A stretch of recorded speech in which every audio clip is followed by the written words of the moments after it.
بسم اللہ الرحمن الرحیم۔ السلام علیکم۔ سوال: آپ نے سورہ بقرہ کے حاشیہ نمبر 34 میں لکھا ہے کہ 7 آسمانوں کی حقیقت کا تعین مشکل ہے۔ معلوم ہوتا ہے کہ آپ 7 آسمانوں سے انکار کر رہے ہیں۔ یا تو آپ سے اسی طرح کی غلطی ہوئی ہے جیسی غلطیاں دوسری تفاسیر میں موجود ہیں، یا پھر غلطی نہیں تو آپ یہ کیوں لکھتے ہیں کہ اس سے مراد یا یہ ہے یا وہ ہے؟ آپ صاف طور پر کسی ایک مفہوم کا اقرار یا انکار کیوں نہیں کرتے؟ جواب: اگر 7 آسمانوں کی حقیقت کسی کو معلوم ہو تو وہ براہ کرم اس کو ضرور بیان کرے۔ میں تو یہ کہہ رہا ہوں کہ اس کی حقیقت متعین کرنا مشکل ہے۔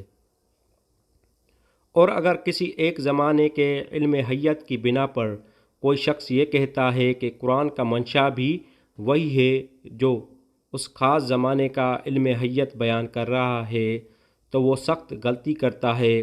علم حیت کے نظریات و مشاہدات بدلتے رہتے ہیں۔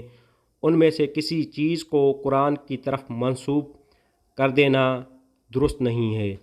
آپ حضرات اپنے مدرسوں میں جس علم حیت کو پڑھاتے رہے ہیں اور جس کی بنا پر قدیم مفسرین میں سے بہتوں نے آسمان کی حقیقت بیان کی ہے، اس کی بساط مدت ہوئی لپیٹی جا چکی ہے، اور نئے مشاہدات نے اس علم کی دنیا ہی بدل دی ہے۔